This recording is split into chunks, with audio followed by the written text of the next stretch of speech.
This is Sunday Sports Extra. What a week it has been for the Boise State football program. A week ago at this time, we were recapping the firing of Andy Avalos, the first head coach in program history ever fired in season. And now we're talking about the most dominating performance of the season. Welcome on into Sunday Sports Extra. Jay Tust alongside Brady Frederick. What a performance by the Broncos last night. Yeah, last week I feel like we had so many questions, and suddenly it feels like all of them are answered. Not only that, but Boise State punches their ticket, their 6th win of the season, bowl eligible for how many years in a row is that now? 26 straight. Let's get to the highlights from last night in Logan. Boise State looking for their 8th straight victory over the Utah State Aggies. Both of these teams also looking to clinch bowl eligibility. Only one would do so. Utah State off to a hot start. Yeah, Cooper Legon takes a deep shot in the late first. Jalen Royals has a step on the defense, makes the catch, able to get into the end zone. The Aggies would jump out to a 10-0 lead in the early second quarter, but the story of this game would change in a hurry.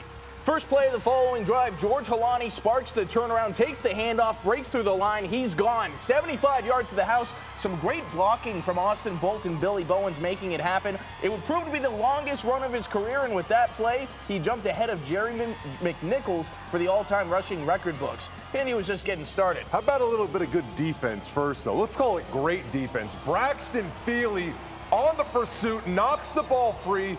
The Broncos recover with tremendous field position, and they would attack immediately. Taylon Green rolling to his right, but throwing back to his left. Matt Lauder has a step on the defense, and he catches that one for the first touchdown of his career. The Broncos take the lead, and you can see Riley Smith, the veteran tight end, smiling from the sideline. So another quick stop from the defense, and you see some deja vu. Halani juking out a handful of defenders, races into the end zone for his 2nd of the night. He also broke 3,000 career rushing yards in the game, looked really explosive, finishing with a season-high 178 yards on the game. Moments later this quarter, just kind of starting to get out of hand for Utah State because of Boise State.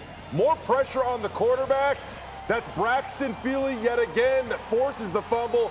Herbert Gums on the recovery, and yet again Boise State taking over with great field position. Yeah, so the Broncos drive down to the goal line. Taylon Green is going to roll out here. The defense maybe focusing on his running ability because Matt Lauder all alone for his 2nd TD of the night. I did not have 2 Matt Lauder touchdowns on my Boise State bingo card, but hey, you love to see it. Before halftime, Jonah Dalmas would add a 44-yard field goal, and the defense would continue to dominate. Huge night for Ahmed Hassani, and he gets to the quarterback for a pair of sacks on the game, bringing his total to 11 on the year, just 1.5 away from the most in the Mountain West. The BSU defense came up with a season-best 9 on the game.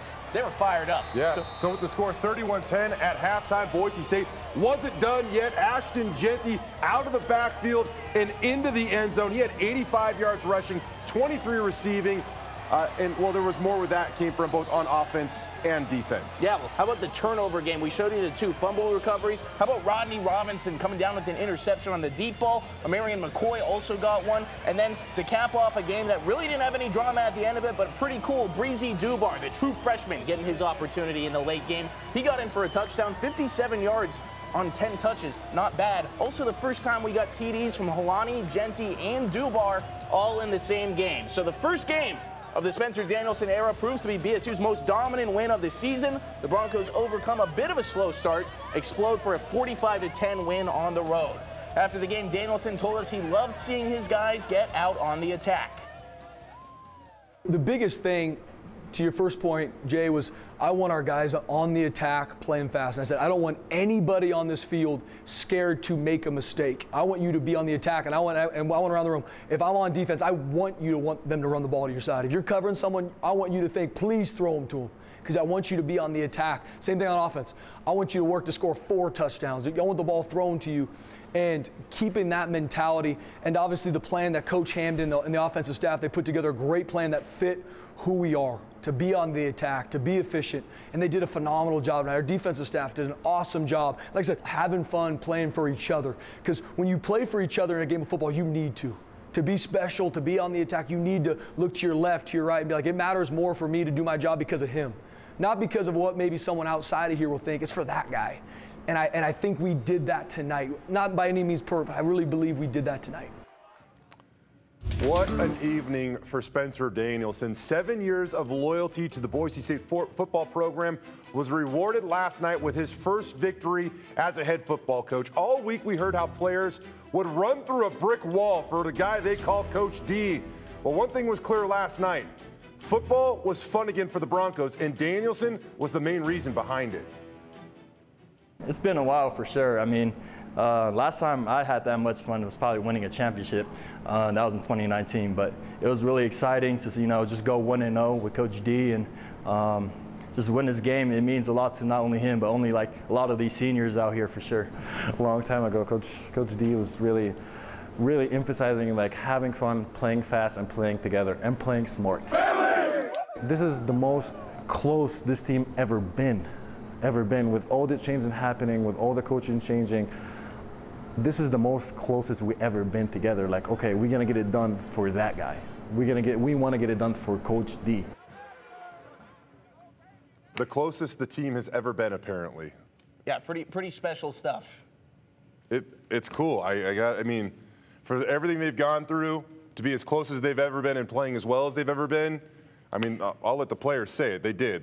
They feel pretty good about the way things are going right now. Now, as you mentioned off the top of the show, with the win, Boise State is now back in the hunt for a Mountain West Conference championship and going to a bowl game. But as we discussed on Bronco Roundup Game Day yesterday, live in Logan, they're in a span of just 3 weeks, Boise State's chances of winning the Mountain West have gone from 3.1% to 41.7%, according to ESPN's Football Power Index. The Broncos have received a little help along the way.